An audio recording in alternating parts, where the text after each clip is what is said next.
Hola, un saludo cordial a todos mis estudiantes de Derecho de Sociedades. En esta sesión del día de hoy nos disponemos a hacer el estudio de la sociedad anónima.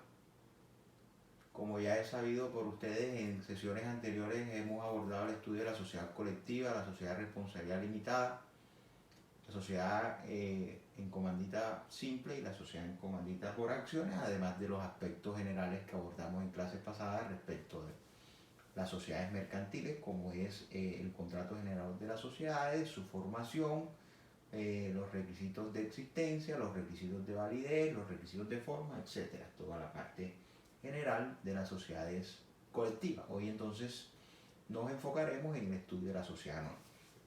Empezando por su origen, debemos decir que los tratadistas de derecho mercantil mencionan como precedente remoto de la sociedad anónima la antigua Societas Vectilarum, que también se llamaron Societas Publicarum, que vienen del derecho romano, son instituciones del derecho romano en la cual concurrían los socios denominados mancípenes, quienes suministraban los capitales y no quedaban ligados sino a el monto del respectivo importe. Estas sociedades, también denominadas Societas Publicarum, tenía tres características predominantes. La primera de ellas es que estas sociedades estaban dotadas de personalidad jurídica. La segunda es que el capital se dividía en partes cesibles y la tercera era que su objeto estaba destinado en algunos casos a la constitución de ejércitos. Número dos, también estaban en algunos casos a constituir o construir mandas obras públicas y casi siempre realmente estaban destinadas a el arrendamiento de impuestos, y por eso se han aseverado que estas sociedades eran la reunión de capitales de dinero para adquirir más dinero. Entonces, en cuanto a los orígenes de la sociedad anónima, sus orígenes se remontan a la Edad Media, concretamente a Roma. Eh, en cuanto a la denominación de la sociedad anónima, encontramos que el artículo 373 del Código de Comercio nos señala lo siguiente: la sociedad anónima se formará por la reunión de un fondo social suministrados por accionistas responsables hasta el monto de sus respectivos aportes. Será administrada por gestores temporales y revocables. Tendrá una denominación seguida de las palabras sociedad anónima o de las letras SA. Entonces fíjense que aquí en el artículo 373 nos señala cuatro aspectos muy importantes. Primero, su formación. ¿Cómo se forma? Se forma por la reunión de un fondo social suministrado por accionistas. Ese fondo social no es otra cosa que la reunión de los aportes pagados por los accionistas. Aportes que pueden ser, según ya hemos estudiado, en dinero, en bienes apreciables en dinero, o puede ser en industria o trabajo. Entonces, esa suma de aportes se le conoce como el fondo social, y a las personas o a los asociados a la sociedad anónima se les conoce como accionistas. Y se les conoce como accionistas porque el capital social o ese fondo social se divide en acciones. Como ya hemos visto en la sociedad colectiva, ese capital social se divide en parte de interés, en la compañía de responsabilidad limitada se divide en cuotas, en la encomandita simple en cuotas, en la encomandita por acciones en acciones, e igual pasa en la sociedad anónima, que el capital social se divide en acciones. Por eso a los asociados de este tipo societario se les conoce como accionistas. En cuanto a la responsabilidad, que es el segundo aspecto que nos señala el artículo 373, encontramos que los accionistas de la sociedad anónima tienen limitada su responsabilidad hasta el monto de sus aportes. Entonces estamos hablando de una sociedad limitada hasta el monto de los respectivos aportes. En cuanto a la administración, dice el artículo 373 que este tipo societario estará administrada por gestores temporales y revocables. Es decir, los representantes legales, los administradores, serán personas designadas por los accionistas y quienes podrán ser removidos en cualquier momento, siempre y cuando así lo decida la Asamblea General de Accionistas. Y tendrá una denominación en cuanto a la razón social. Nos dice que la razón social se forma a partir de la denominación. Ya nosotros en clases anteriores hemos visto la diferencia entre razón social y denominación social. Entonces entendemos que la denominación social va más ligado a la actividad económica que va a desarrollar la sociedad. Entonces se constituye la razón social a partir de la denominación y se debe agregar, dice la norma, las palabras sociedad anónima o en su defecto la abreviación SA. Si la sociedad se forma, se inscribe o se anuncia sin dicha especificación, es decir, sin expresar de manera concreta el tipo societario, si no se dice, si no se, en la denominación social, a la denominación social no se le agrega las palabras sociedad anónima o su abreviación SA, dice la norma, los administradores responderán solidariamente de las operaciones sociales que se celebren. Entonces ahí está la consecuencia jurídica por tal omisión. El artículo 374 nos señala el número mínimo de accionistas en la sociedad anónima y nos dice que la sociedad anónima no podrá constituirse con menos de 5 accionistas. Entonces aquí hay una prohibición legal que debemos tener en cuenta al momento de constituir una sociedad anónima, y es que no se puede constituir con menos de 5 accionistas. Si la sociedad se constituye con menos de 5 accionistas, entonces la sociedad es nula de pleno derecho. Esa es la consecuencia jurídica. La sociedad deviene nula de pleno derecho. La sociedad anónima, para poderse constituir, como lo señala el 374, debe reunir por lo menos 5 accionistas. En cuanto al número máximo, no hay ninguna norma que nos señale un número máximo, y teniendo en cuenta que lo que busca una sociedad anónima es la reunión de grandes capitales de dinero, porque las sociedades anónimas son empresas que se van a dedicar normalmente a la reunión de grandes capitales de dinero para desarrollar empresas de gran envergadura, por lo tanto requieren un músculo financiero bastante robusto.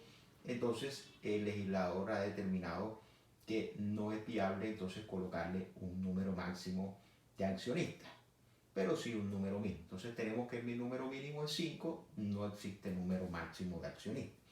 El artículo 376 nos habla del capital autorizado, el capital suscrito y el capital pagado. Dice, al constituirse la sociedad deberá suscribirse no menos del 50% del capital autorizado y pagarse no menos de la tercera parte del valor de cada acción de capital que se suscribe. Al darse a conocer el capital autorizado, se deberá indicar a la vez la cifra del capital suscrito y la del pagado. Ya en sesiones anteriores hemos explicado ampliamente los conceptos de capital capital autorizado, capital suscrito y capital pagado, habiendo entendido que el capital autorizado es el capital que han dispuesto los socios como el capital ideal para desarrollar la empresa social y como el máximo de aportes que podrá recibir la sociedad por parte de los accionistas o suscriptores. En cuanto al capital suscrito, hemos entendido entonces que el capital suscrito es la fracción o parte del capital autorizado que en virtud de la suscripción de un contrato los accionistas se han comprometido a pagar.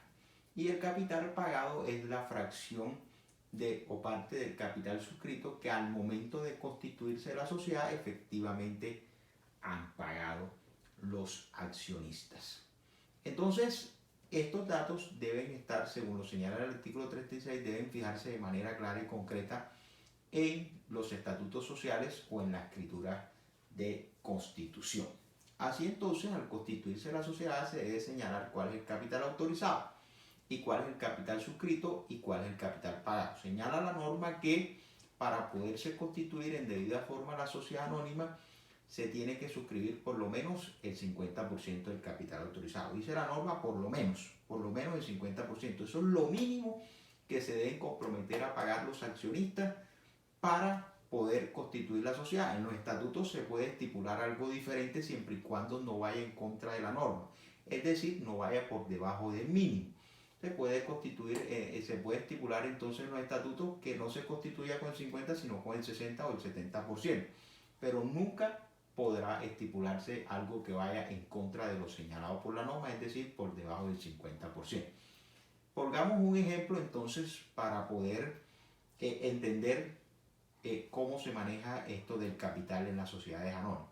Entonces, si en los estatutos los socios han dispuesto un capital autorizado, por ejemplo, de 6.000 millones de pesos, entendemos que para que se pueda constituir en debida forma la sociedad anónima, debe suscribirse por lo menos el 50%. Es decir, el 50% de 6.000 es 3.000 millones de pesos, ¿verdad? Entonces, eso quiere decir que los socios o accionistas se deben comprometer a pagar por lo menos 3.000 millones de pesos, que es el 50% del capital autorizado.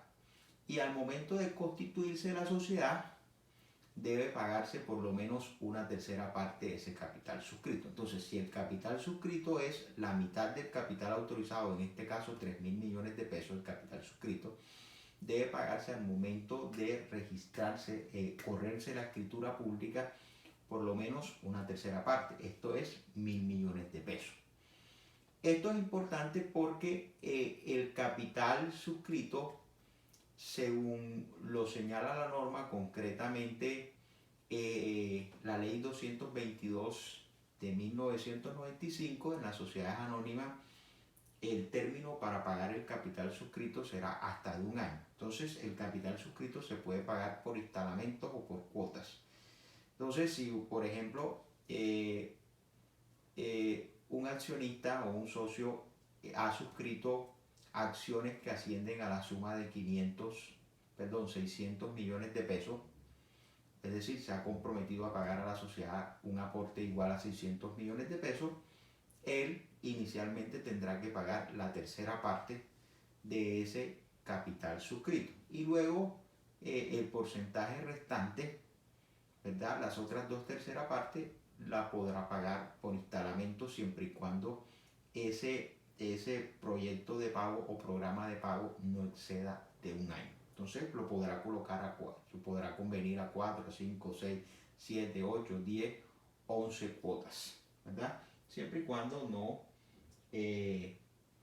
supere el término de un año como lo señala la norma. Entonces vemos que en esta normatividad que nos señala el Código de Comercio respecto a la sociedad anónima, no nos trae una definición concreta y expresa de lo que es la sociedad anónima.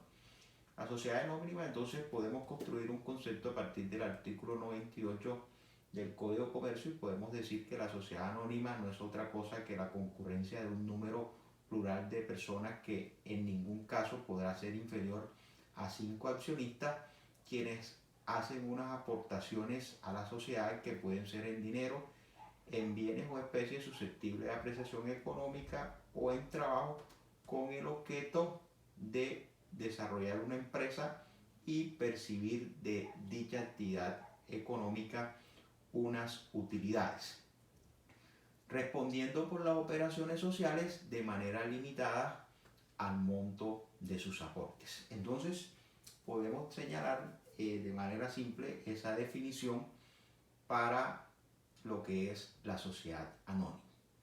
Entonces, hablemos ahora respecto de la constitución de la sociedad anónima.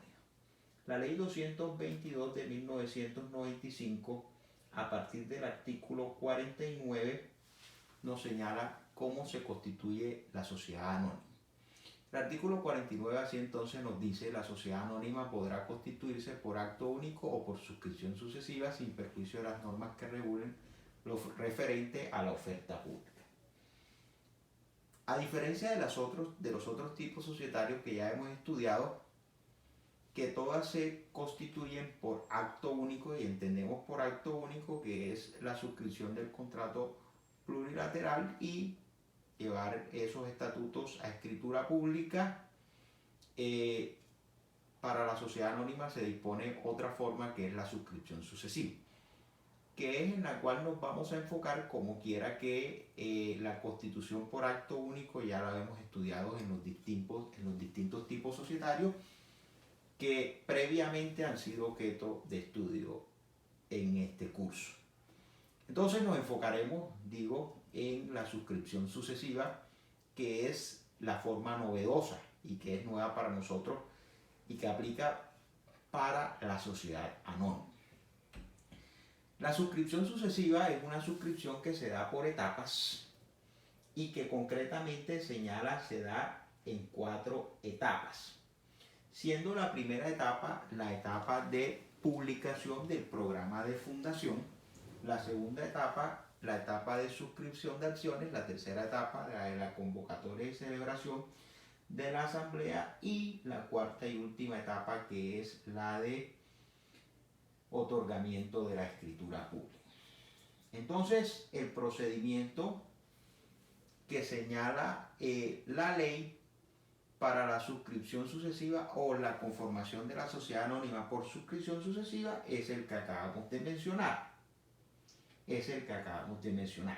Dice el artículo 50, en la Constitución por suscripción sucesiva los promotores elaborarán el programa de fundación con el folleto informativo de promoción de las acciones objeto de oferta. Entonces, varias cosas que precisar aquí.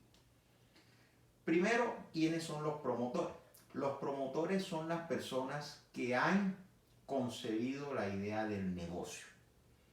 Las personas que han creado la idea del negocio o de la empresa y que, como quiera que las sociedades anónimas se constituyen para desarrollar negocios de gran envergadura, normalmente estos negocios requieren grandes capitales de dinero y también requieren el consenso o la reunión más bien de personas con distintos conocimientos, saberes u oficios.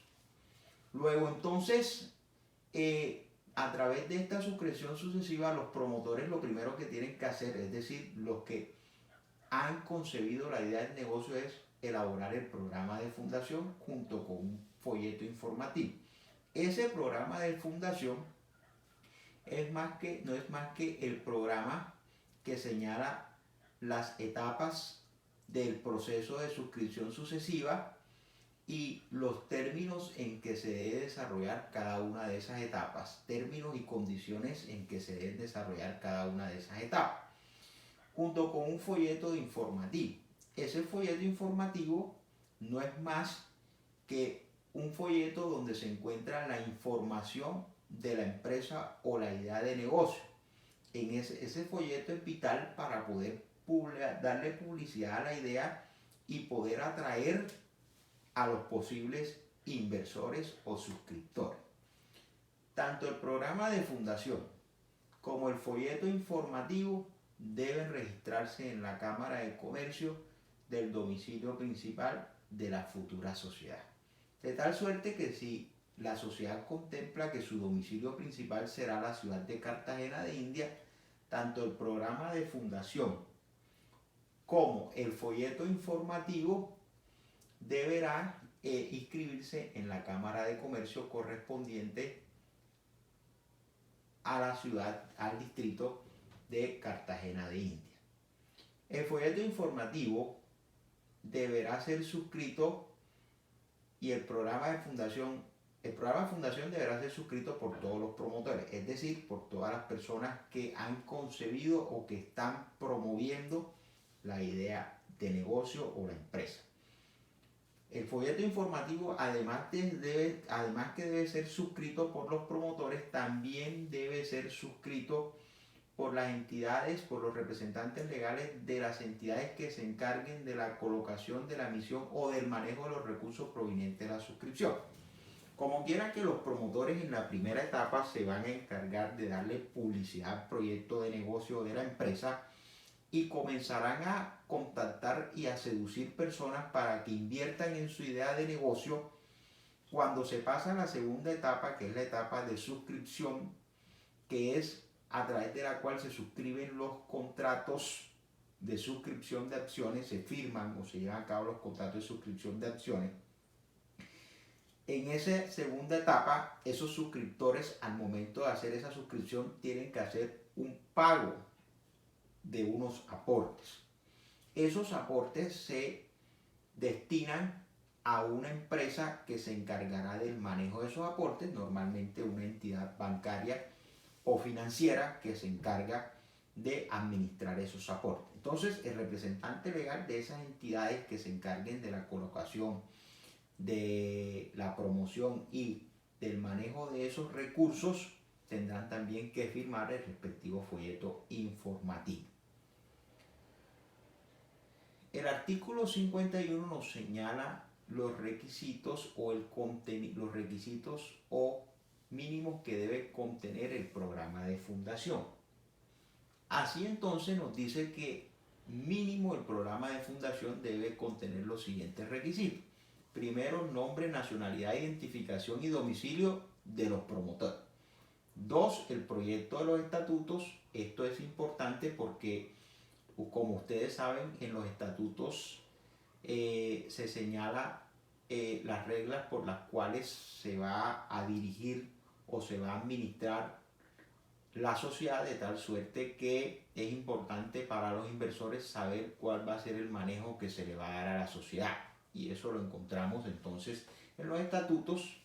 Así entonces, en el programa de fundación tiene que haber un proyecto o un borrador de los estatutos. Número 3, el número, clase y valor nominal de las acciones, es decir, cuántas acciones se van a emitir, qué clase o tipo de acciones se van a emitir, si se van a emitir solamente acciones ordinarias o si también se van a emitir acciones nominales, acciones preferenciales con derecho a voto o acciones preferenciales sin derecho a voto. Entonces, la clase de acción tiene que estar ahí estipulada. También se tiene que señalar el valor nominal de las acciones, es decir, en otras palabras, cuál va a ser el precio de cada acción. Número 4, el monto mínimo al que deberá ascender el capital suscrito, que como ya leímos, el mínimo debe ser el 50% del capital autorizado, el número de emisiones de acciones que se harán, el plazo para hacer los respectivos pagos o para el plazo para suscribir esas acciones también, y demás condiciones para la suscripción de acciones y el nombre de la entidad donde los suscriptores deben pagar la suma de dinero. Esto quiere decir el nombre de la entidad bancaria o financiera que va a administrar los recursos. Número 5, cuando se proyecten aportes en especie, se indicarán las características que deben tener esos aportes y las condiciones para su recibo. Una condición esencial es que esos aportes en especie sean susceptibles de cuantificación económica. Número 6, la forma de hacer la convocatoria para la Asamblea General Constitutiva y las reglas conforme a las cuales deba celebrarse dicha Asamblea General. Número 7, la participación concedida a los promotores si fuera el caso. Los promotores, que son los que han concebido la idea de negocio y los que están llevando a cabo el proyecto de fundación de la sociedad, pueden optar por una contraprestación que se puede limitar a que les reconozcan como su gestión algún número de acciones o que simplemente les permitan participación en las utilidades, que según lo preceptúa la ley, dicha participación no podrá ser en ningún caso superior al 15% de las utilidades y no podrá exceder de 5 periodos sociales donde la sociedad haya tenido autoridad. Valga decir que estos promotores, además de ser promotores y tener derecho a esa contraprestación, también podrán suscribir acciones si a bien lo tienen. Número 8, la forma como deberán manejarse los rendimientos provenientes del capital aportado y los gastos en que incurrirán los promotores. Entonces, la primera etapa es la etapa de publicidad. Es la etapa donde los promotores se dedican a darle publicidad al proyecto. En otras palabras, a socializar la idea de negocio o el proyecto de la empresa para captar inversores. Una vez ha concluido esa etapa, ¿verdad?, pasamos a la segunda etapa, que es la etapa de suscripción de acciones. En esta segunda etapa entonces se pasará ya a la suscripción de los contratos, en virtud del cual los inversores se comprometen o suscriben las acciones, que en otras palabras se comprometen a pagar unas sumas de dinero.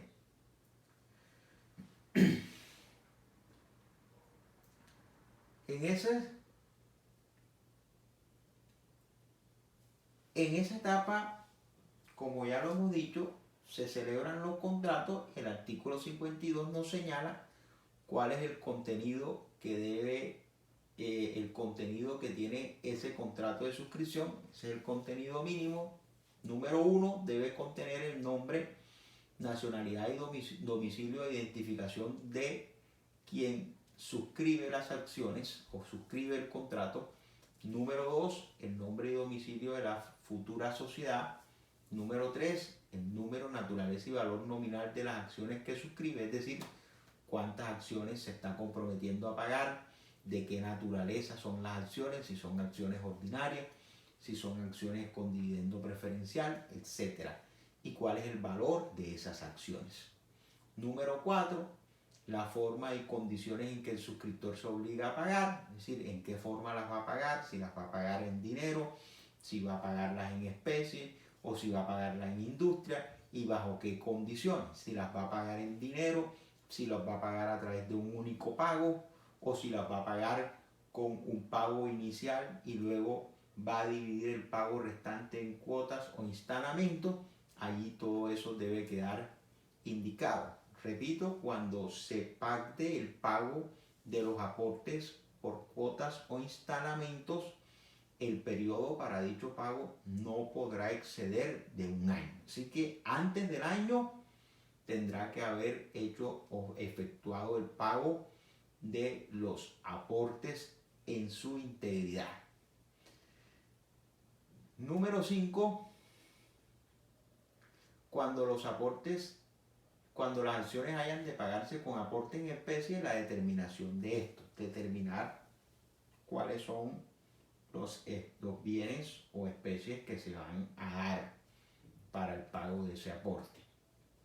Número 6, la declaración expresa de que el suscriptor conoce y acepta el programa de fundación. Y número 7, la fecha de suscripción y la firma del suscriptor. Entonces, eso es lo que se da en el proceso, en la etapa de suscripción, que es la segunda etapa. Ahora bien, el artículo 53 nos habla de la forma y pago del valor suscrito, que ya lo hemos explicado. ¿Cómo se paga el valor suscrito? Sí, lo que se comprometió el accionista a pagar o el número de acciones que se comprometió el accionista a pagar.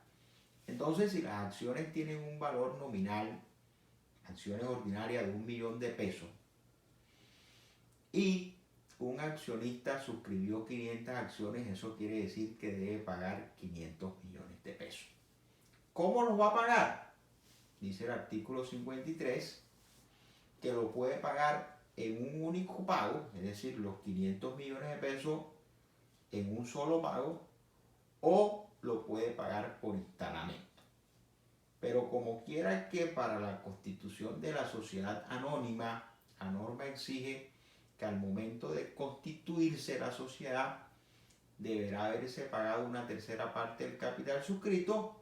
Entonces, por simple lógica, hemos de entender que deberá o estará obligado a hacer un primer pago igual a una tercera parte de esos 500 millones de pesos que se comprometió a pagar, y las otras 2 terceras partes entonces podrá pagarlas por cuotas o instalamientos.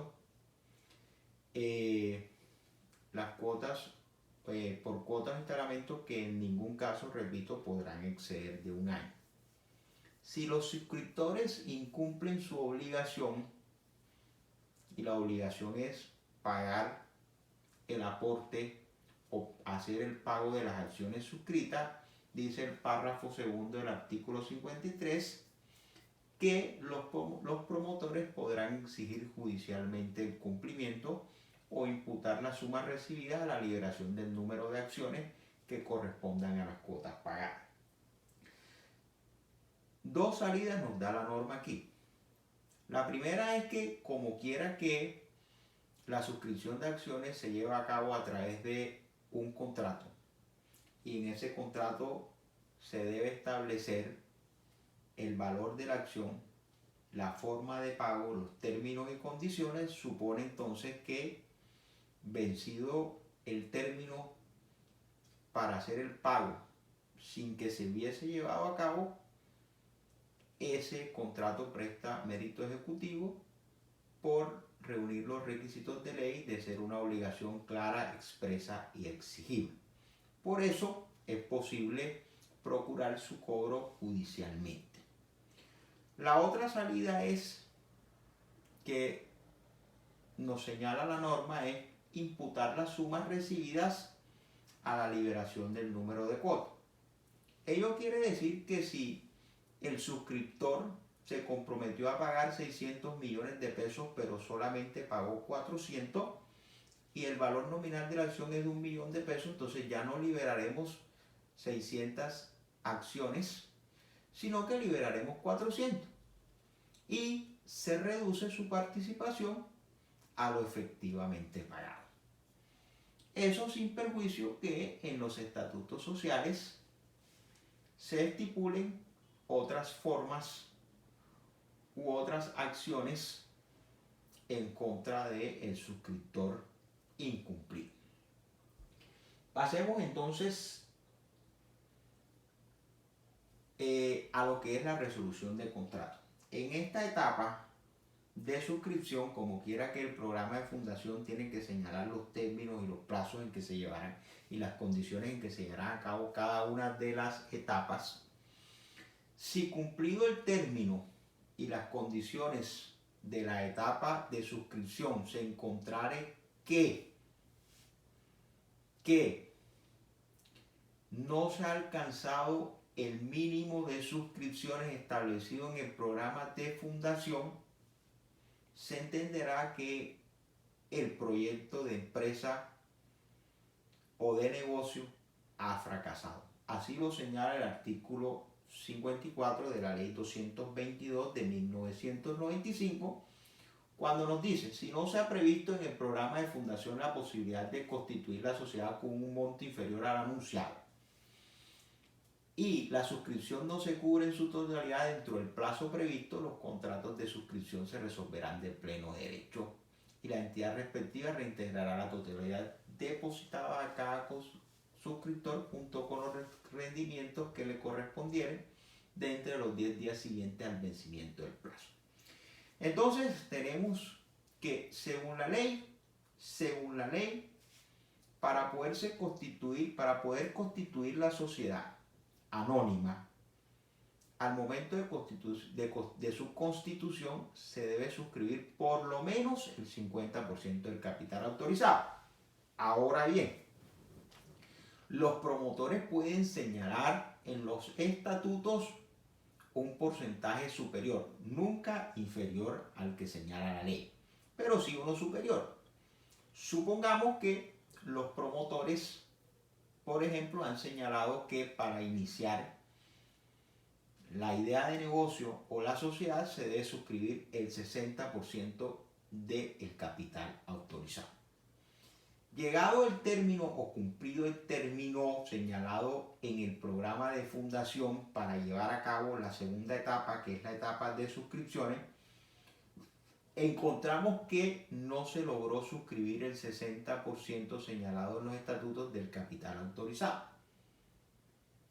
Si no se cumple con ese porcentaje, se entenderá que el negocio ha fracasado y los contratos que hayan firmado los suscriptores se resuelven de pleno derecho. Es decir, se deshacen, vuelven a su estado inicial de pleno derecho. Ello quiere decir sin necesidad de pronunciamiento judicial. Es un efecto jurídico ope legis, es decir, que opera por el simple ministerio de la ley. No hay necesidad de demandar para dejar sin efecto o resolver ese contrato. No. Si no se cumple con la condición prevista en el artículo 54, el efecto jurídico es la resolución de los contratos. Y esa resolución de los contratos implica entonces que los promotores tendrán que devolver las sumas de dinero que hayan pagado los suscriptores. ¿Cuándo y cómo lo hace? Dentro de los 5 días siguientes al conocimiento del fracaso del proyecto, los promotores deben informar al representante legal de la entidad que administra los recursos. Y este representante legal, dentro del término de los 10 días siguientes a la notificación del fracaso, deberá hacer la devolución de las respectivas sumas de dinero aportadas por los suscriptores con sus respectivos rendimientos. Pero supongamos que se pasó la segunda etapa y digamos que se cumplió con la suscripción establecida en el programa de fundación. Una vez cumplida la segunda etapa, porque se alcanzó la suscripción establecida, el porcentaje de suscripción establecido en el programa de fundación, entonces pasamos a la tercera etapa. ¿Y cuál es la tercera etapa? La tercera etapa es la de convocatoria y celebración de la asamblea. Entonces, para la convocatoria de la asamblea tenemos lo siguiente. El artículo 56 nos dice: cumplido el proceso de suscripción, los promotores dentro de los 15 días siguientes convocarán a la Asamblea General Constituyente en la forma y plazos previstos en el programa de fundación. Entonces, fíjese, ¿cuándo se debe convocar a la Asamblea o citar a la Asamblea? ¿Cuándo? Dentro de los 15 días siguientes a la terminación de la segunda etapa, es decir, la etapa de suscripción. Una vez finalizada la etapa de suscripción, dentro de los 15 días siguientes se tendrá que llevar a cabo la convocatoria de la Asamblea General Constituyente. ¿Qué se va a tratar en esa Asamblea General Constituyente? Lo que señala el artículo 58. Primero, la aprobación, por supuesto, de la gestión realizada por los promotores. ¿Cuál fue la gestión que hicieron los promotores y cómo y si se va a aprobar? Obviamente también se va a discutir allí la aprobación de los estatutos.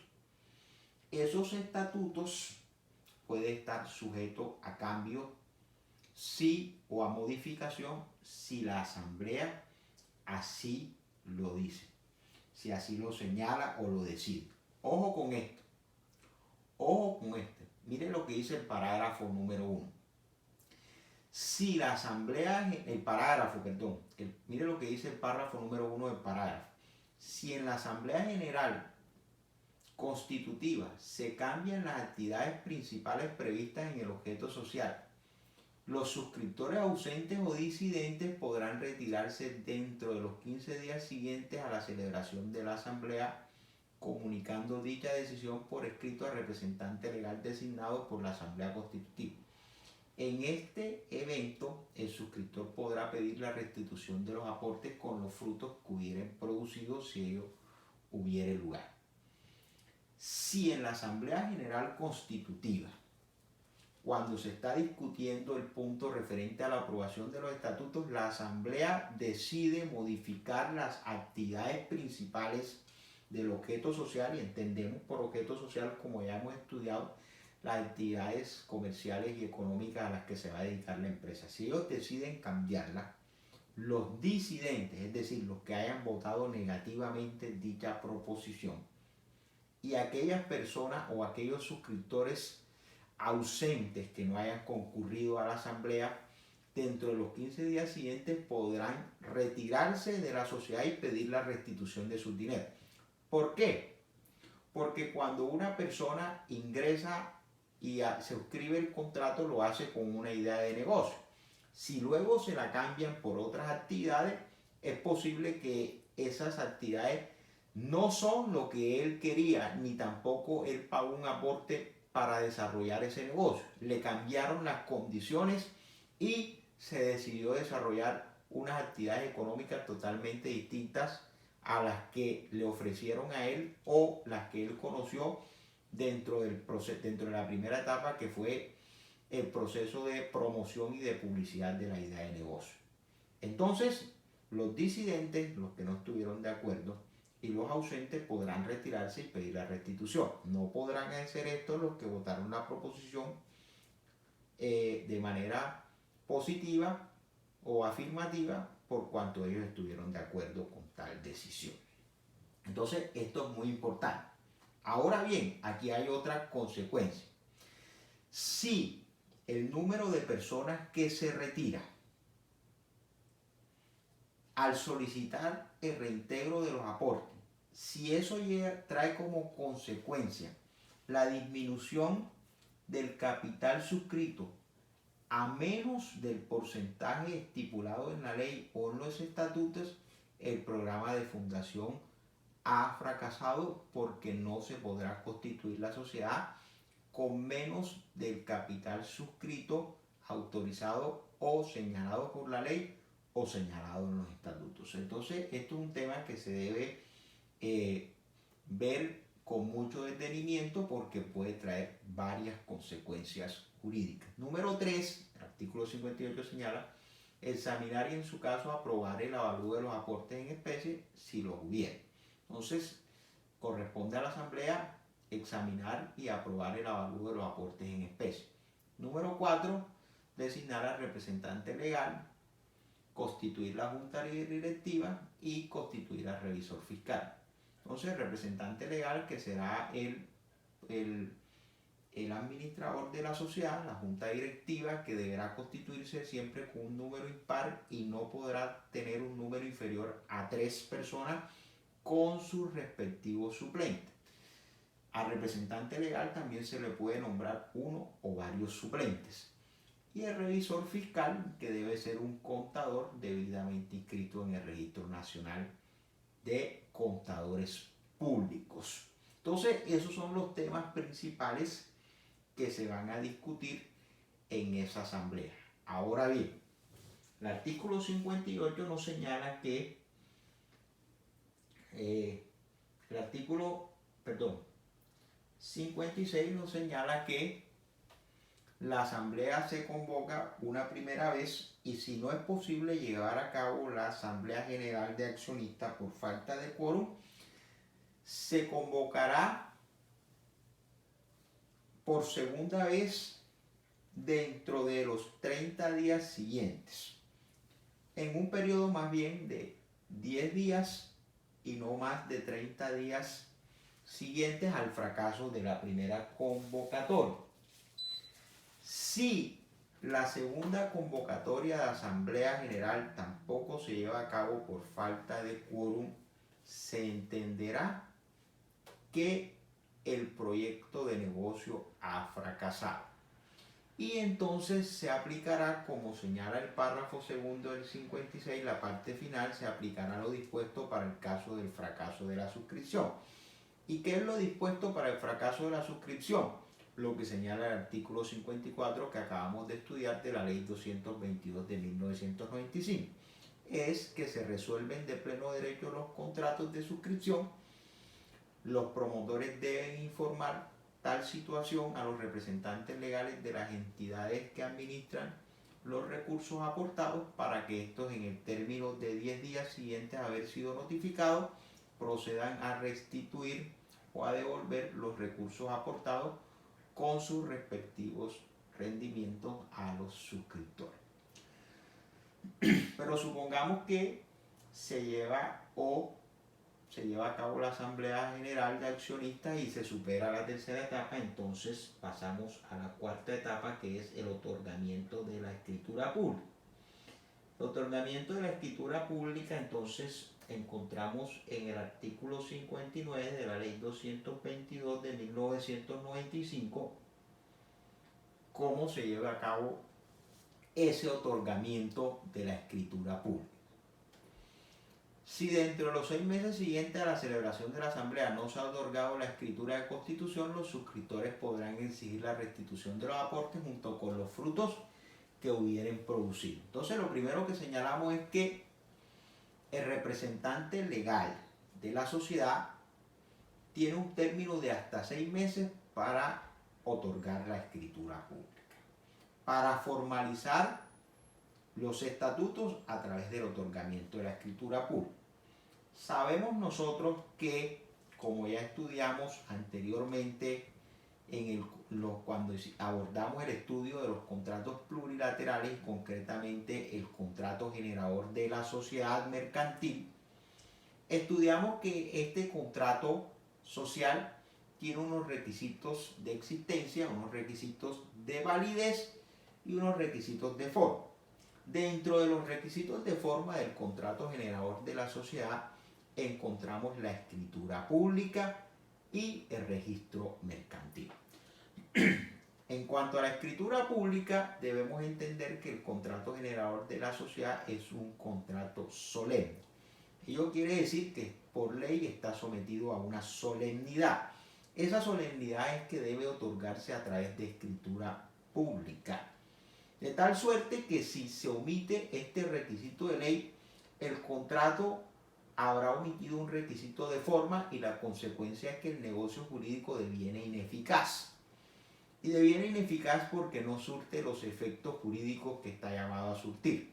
Esto es que se constituya en legal forma la sociedad y que, habiéndose constituido en legal forma, nazca o se dé a luz al mundo jurídico una persona jurídica distinta de los socios. De tal manera que si la sociedad omite este requisito de forma, no habrá persona jurídica, que es lo que se busca con la sociedad, que exista una persona jurídica distinta de los socios y que los socios no comprometan su responsabilidad por las acciones sociales de manera directa. Entonces, omitido este requisito, entonces la sociedad será de hecho y los socios responderán de manera directa. Entonces, esa formalización es importante para que los socios, la sociedad se pueda constituir en debida forma. Repito, el término es de 6 meses. Si dentro de ese término el representante legal no ha corrido la escritura pública y no se ha otorgado la escritura pública, los suscriptores podrán exigir la restitución. ¿Y por qué podrán exigirla? Hombre, porque ellos se han metido en una idea de negocio y han hecho un aporte bajo el entendido que es un tipo societario anónimo donde tienen limitada su responsabilidad al monto de su aporte. Pero si no se corre la escritura pública, entonces será una sociedad de hecho y estarán respondiendo por las operaciones sociales de manera solidaria e ilimitada. Tal suerte que exponen su patrimonio de manera ilimitada, que no es la idea de negocio que en principio a ellos le plantearon. Entonces, por esas razones podrán solicitar la restitución de los dineros. Entonces, ahí hemos visto en las 4 etapas. Las 4 etapas en que se puede llevar a cabo este proceso de suscripción sucesiva. Ahora bien, hablemos de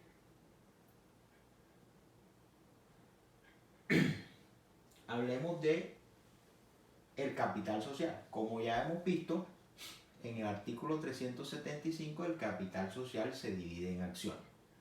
¿Cuáles son las características de estas acciones? ¿Cuáles son las características de estas acciones? Según el artículo 368, esas acciones son indivisibles. Dice el artículo 378, las acciones serán indivisibles y en consecuencia cuando por cualquier causa legal o convencional una acción pertenezca a varias personas, estas deberán designar un representante común y único que ejerza los derechos correspondientes a la calidad de accionista. Entonces, estos casos se dan, por ejemplo, cuando una persona posee una acción, es un ejemplo nada más, y fallece y tiene varios herederos. Entonces, mientras una vez se adjudica esa acción, la acción es indivisible, no se puede fraccionar para darle una fracción de la acción a cada heredero, entonces todos ellos serán propietarios pro indiviso de esa acción. Deberán nombrar una persona que los represente ante la sociedad porque no podrán ellos concurrir, no podrá cada uno de ellos concurrir a las asambleas o reuniones de la sociedad. Tendrá que concurrir uno en representación de todos. La segunda característica es que la acción es negociable. Como habíamos dicho anteriormente, o yo no sé si lo habíamos dicho, el artículo 375 del Código de Comercio nos señala que, el 375 nos señala que el capital de la sociedad anónima se dividirá en acciones de igual valor que se representarán en títulos negociables. Fíjese que ya sabemos que el capital social se divide en acciones, pero están representados, ojo, en títulos negociables. Esos títulos negociables no son más que títulos valores corporativos, de tal manera que las acciones se emiten a través de unos títulos valores que son negociables según su ley de circulación. Entonces, esos títulos negociables confieren, o esas acciones confieren unos derechos al accionista. ¿Qué derechos confieren? Unos derechos comunes y ordinarios que son, primero, el de participar de las deliberaciones de la Asamblea General de Accionistas y votar en ella. Entonces, la acción confiere el derecho a voto. Eso es lo que se llaman unos derechos políticos, en los derechos políticos de la acción. Te confiere el derecho a votar. Entonces, un accionista tendrá tantos votos, tantas acciones posee. De tal manera que si un accionista tiene 500 acciones, tendrá 500 votos. Número 2, tendrá el derecho de recibir una parte proporcional de los beneficios sociales establecidos por los balances de fin. En otras palabras, las acciones te dan el derecho de participar de las utilidades de la sociedad. Número 3, el de negociar libremente las acciones a menos que se estipule el derecho de preferencia en favor de la sociedad o de las acciones o de ambos. Entonces, las acciones, al ser títulos valores corporativos, se pueden negociar libremente. Es decir, pueden circular en el mundo mercantil libremente, salvo las prohibiciones de ley o las prohibiciones estatutarias.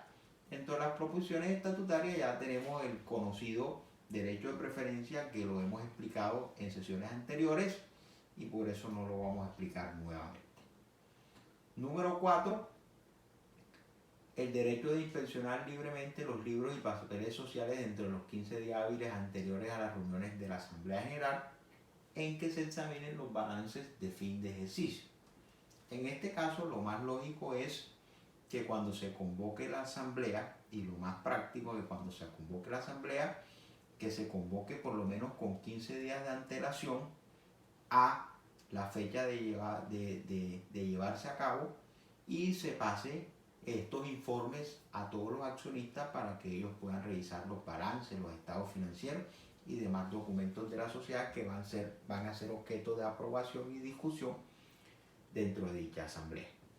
Número 5, el derecho de recibir una parte proporcional de los activos sociales al tiempo de la liquidación y una vez pagado el pasivo externo. Sabemos que cuando se liquida una sociedad, lo primero que se liquida son los pasivos, se pagan las obligaciones que tiene la sociedad y si hay algún remanente, entonces el hecho de ser una persona accionista le da derecho a que le den una proporción de ese remanente en igual proporción a su participación. Bueno, entonces la tercera característica es que las acciones son imprescriptibles. Normalmente los títulos valores tienen un término de prescripción y la acción cambiaria también tiene un término de prescripción. En caso de los títulos valores corporativos, que son a través de los cuales se emiten las acciones, estos son imprescriptibles.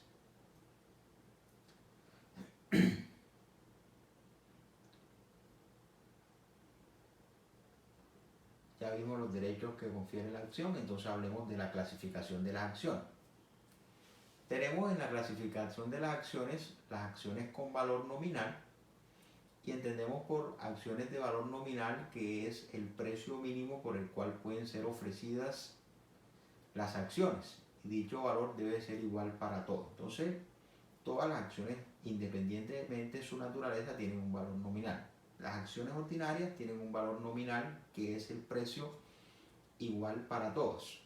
Las acciones con dividendo preferencial tienen otro valor y como confieren unos derechos preferenciales, normalmente son más costosas que las acciones ordinarias, que son las que confieren los derechos ordinarios que ya vimos en el artículo 379. Las acciones con derecho preferencial son aquellas acciones que normalmente confieren a su titular unos derechos preferentes de índole económico. Por ejemplo, se puede estipular un derecho preferente económico consistente en que al final de cada ejercicio social, si la sociedad llegara a superar utilidades de un monto específico, a dicho socio se le dé una participación porcentual superior a la proporcionalidad de su participación. Eso puede ser un derecho económico preferente, así como se pueden pactar otros derechos económicos. Como le dije, obviamente esos derechos preferentes cuestan, por lo tanto las acciones con derechos preferentes normalmente son más costosas que las acciones ordinarias. Luego tenemos las acciones liberadas, que son acciones que son estas acciones cuando el accionista ha pagado íntegramente el valor de las acciones que ha suscrito o que suscribió. Una vez el accionista pagó íntegramente el valor de todas las acciones suscritas, se liberan las acciones y eso se entiende por acciones liberadas. Acciones no liberadas son aquellas que el accionista no ha pagado en su totalidad. Acciones en reserva o en cartera son aquellas que no han sido suscritas por nadie y que se ha reservado la sociedad, porque nadie se ha comprometido a pagar. Las acciones en circulación son aquellas que están en el mercado sujetas al movimiento propio de los valores mobiliarios y sujetos a su ley de circulación. Es decir, las que pueden decir, por ejemplo, aquellas que circulan en el mercado de valores y que están allí las acciones que nosotros vemos en el mercado de valores y que pueden ser objeto de negociación por cualquier persona.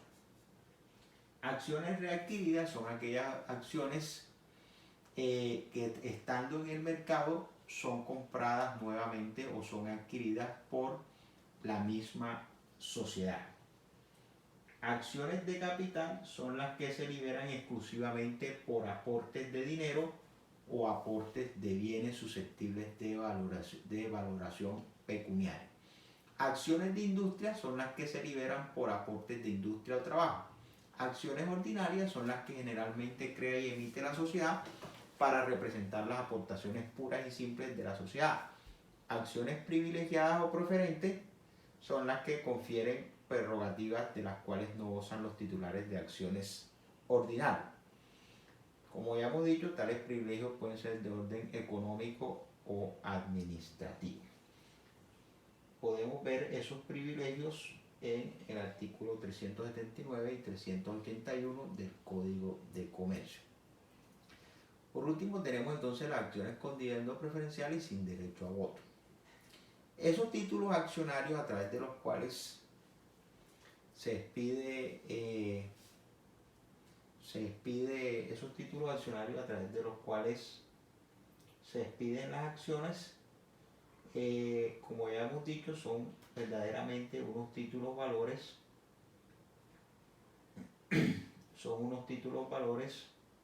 y esos títulos tienen que estar suscritos o firmados por el representante legal de la sociedad y además por el secretario. Deben contener el nombre del accionista, la naturaleza de las acciones, el número de las acciones, fecha de su expedición y en la parte posterior o en el reverso del título se debe señalar cuáles son los derechos que confiere ese tipo de acciones a su titular. Cuando se constituye una sociedad anónima se debe constituir no solamente los estatutos sociales, sino que también se tiene que elaborar un reglamento de suscripción de acciones, que es el que va a indicar cómo se va a llevar a cabo el proceso de colocación y suscripción de acciones, tal como lo señalan los artículos 382, 384, 385 y 386 del Código de Comercio. Entonces, en cuanto a la dirección y administración de las sociedades anónimas, tenemos que son unas sociedades bastante complejas y que deben constituir una asamblea general de accionistas que está integrada por la totalidad de los accionistas, una junta directiva conforme lo indica el artículo 434, que deberá ser constituida siempre por un número impar y que no podrá ser inferior a 3 accionistas con sus respectivos suplentes. Luego el representante legal o el órgano de representación legal, que estará constituido como lo señala el artículo 440, y el representante legal, que será el administrador de la sociedad, podrá tener uno o varios suplentes. Ahora bien, en este tipo societario es obligatorio constituir el órgano de la revisoría fiscal. El revisor fiscal o la función de revisor fiscal debe ser llevada a cabo por un contador público debidamente registrado en el Registro Nacional de Contadores Públicos. Entonces, fíjese que la sociedad anónima es una sociedad bastante compleja en cuanto a su administración, porque debe contener 4 órganos administrativos: Asamblea General, Junta Directiva, la representación legal y la revisoría fiscal. Eso es importante. Aparte de eso, la sociedad anónima debe constituir, según lo señala la ley, una reserva legal. La reserva legal son apropiaciones en dinero que debe hacer la sociedad luego de cada ejercicio social y que debe ascender al 50% del capital suscrito para efectos de respaldar obligaciones en caso de que el capital social devenga insuficiente. Entonces, en ese orden de ideas, además de estos órganos de administración que deben constituirse, también la sociedad, a manera de una disposición legal y para respaldar obligaciones de índole económico, debe constituir una reserva legal. Bueno, creo que con esto hemos abarcado de manera general el estudio de la sociedad anónima.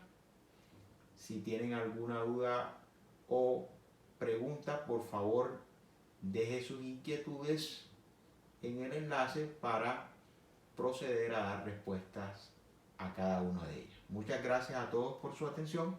Hasta una próxima oportunidad.